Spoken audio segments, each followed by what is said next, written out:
Prototype virtual reality experience introducing haptic freedom and cinematic techniques in immersive storytelling. Is that correct? Hi, everyone. Thanks for having us. And as already said, we'll be talking about Cognition today. Cognition is an interactive VR experience with a physical kinetic set and tactile interactions. They invite participants to make use of their real hands while in VR in order to trigger and assist the progression of the story. So this is who we are.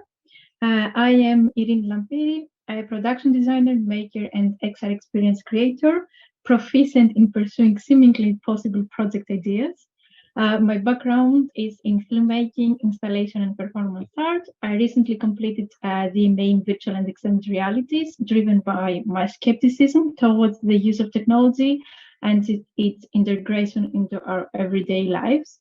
Through my works, I attempt to bridge physical with virtual, aiming to create interdisciplinary, thought-provoking projects, stimulating awareness on the effects of technology on people, community, and the nature.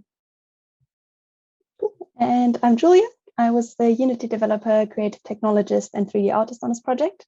I have a background in computer science and maths, which gave me quite a lot of technical skills, and I love combining those with some more creative skills that I worked on doing an A in virtual and extended realities, where I also met Eirini. It taught me quite a lot about storytelling, the artistic process of creating experiences, and the range of possibilities of VR. And I'm really interested in people's emotions and how we can understand and influence them through storytelling and VR. And I love creating those atmospheric pieces that invite people to reflect on their feelings or to just be there in the moment, forgetting about the world around them and be just properly immersed. While developing Cognition, I was mainly looking at how the combination of different pieces of tech could create a better experience for the user, which I'll talk about a little later. And I also experimented with 3D modeling and design and focused especially on characters. So Cognition is a story set in a world of flesh and gears that demands more than you have to give. It is a modern-day allegory with socioeconomic, political, ethical, and religious extensions regarding people's literal or figurative lack of control over their body and self. It is a steampunk aesthetic world made of gears. Its residents are humanoids made of bones and gears, covered in synthetic skin. And world's core characteristic is its taxation system. Money is also replaced by gears, so those without the means to pay eventually extract body parts, hence gears, to repay their taxes. Originating from our tendency to reach out and touch volumes and textures appearing in the headset, Cognition is a part VR narrative piece, part physical kinetic set that bridges and overlaps physical and virtual worlds, precisely mapping 3D elements onto their physical versions. It is an innovative multidisciplinary project that combines filmmaking, stop motion, prop making, and engineering with some of the newest forms of creative technology currently available, such as VR, hand recognition, 3D printing, movement, and rotation tracking. Visually, participants are stimulated to contemplate our relationship with technology and its effect on humanity and nature through the decaying world and its bare steampunk aesthetic, vividly associated with the Industrial Revolution. Integration of technology into daily life isolates people, constantly demanding their already scarce attention. So in the end, how much control do we have over our time and self? With Cognition, we tried to address some of the issues that VR has, in our opinion, and we researched how those solutions or pieces of tech could change a user's perception of the world, their sense of presence, and their level of immersion. And there are three main technical components that we used to do that. The first one was Vive trackers. We used Vive trackers for position and orientation tracking and alignment. It's very important that the virtual elements and the physical ones line up so that the user can actually understand that they're feeling what they are seeing. When the two weren't properly lined up in the user testing sessions, the users felt uncomfortable, like they were doing it wrong, and even less immersed. Secondly, seeing your own hands while feeling the physical model was very important. Self-representation in general in a virtual environment and a reflection of one's real movements enhances the feeling of presence and immersion. and seeing one's hand signalizes control of the world in front of you. It encourages people to reach out and not only interact, but not only touch, but actually interact with the set by moving the gears and opening the doors. For hand tracking, we used a leap motion device that we taped to the front of the headset, as you can see in one of the pictures. To make our project just a bit more interesting and engaging, we decided to add some more interactive elements. We wanted the user to be able to interact with the physical set in addition to just touching and feeling it. Ideally, those interactions would also influence the storyline so that the user feels more immersed and it encourages them to just get a bit closer to the set. And one of those interactions was already there, and the user can turn the gears.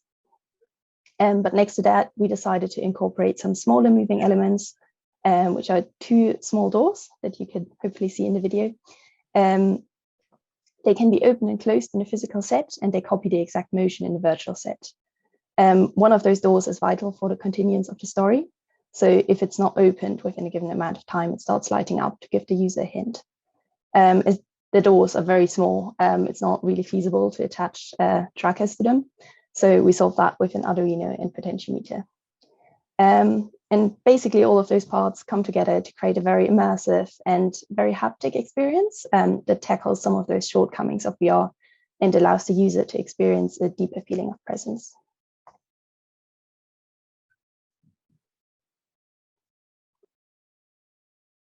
Cognition is our answer to the following XR issues we have spotted.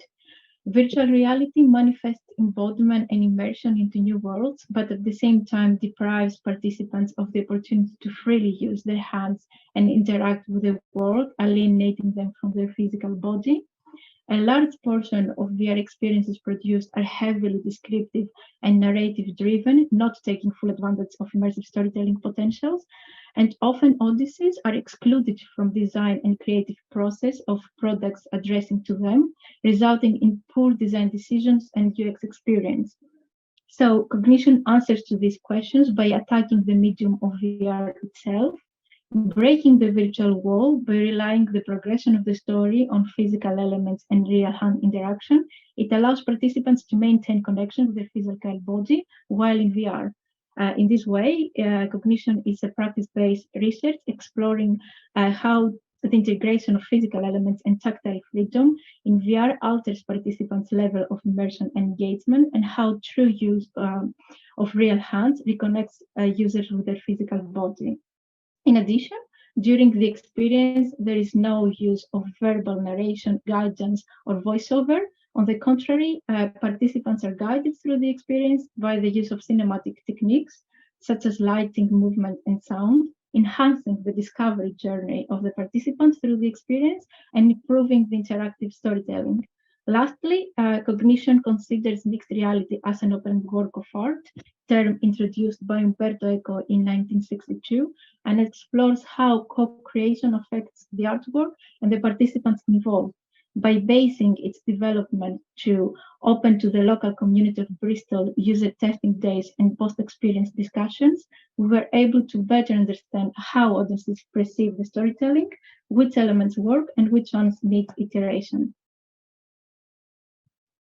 Overall, Cognition has taught us quite a lot about how we can tackle some of VR's shortcomings. By allowing people to reach out and feel what is in front of them, their sense of presence and their level of immersion becomes greater. It changes or even enhances their understanding of the story and the virtual world around them. And there are not many other experiences that combine all those different technologies, and that's quite understandable. It's still a very long way to go until it's easy to develop while combining all those different pieces of tech that are not necessarily designed to work together. But we'd still love to see others try and experience more VR pieces that instantly immerse you in another world, where we can reach out and touch what we see and interact with the story in new and exciting ways. We also want to keep working on Cognition so that we can show it to a larger audience and we can convince more people of the power of its story and the feeling of the ability to touch what you can see in front of you. This is just a prototype for the full-length experience we want to develop in the future. In Cognition, participants are not merely viewers, actively interacting with the piece. They unknowingly become part of the story. In the future, utilizing biometrics, eye tracking, and tactile data, we aim to develop customized to each participant experience, maximizing interactivity and immersion. Through participants' unique interactions with the piece, with the physical sets in particular, characters' fate will be determined, diverse trajectories will emerge, and different roles will be assigned to each participant, defining the custom ending of the experience via branching narrative. We're currently looking for funding opportunities and like-minded creatives to join us and together collaborate in this endeavor. Thanks for listening, everyone. And if Thank you you have any very much. questions, feel free to reach out. There's our email addresses there. Thanks, ladies.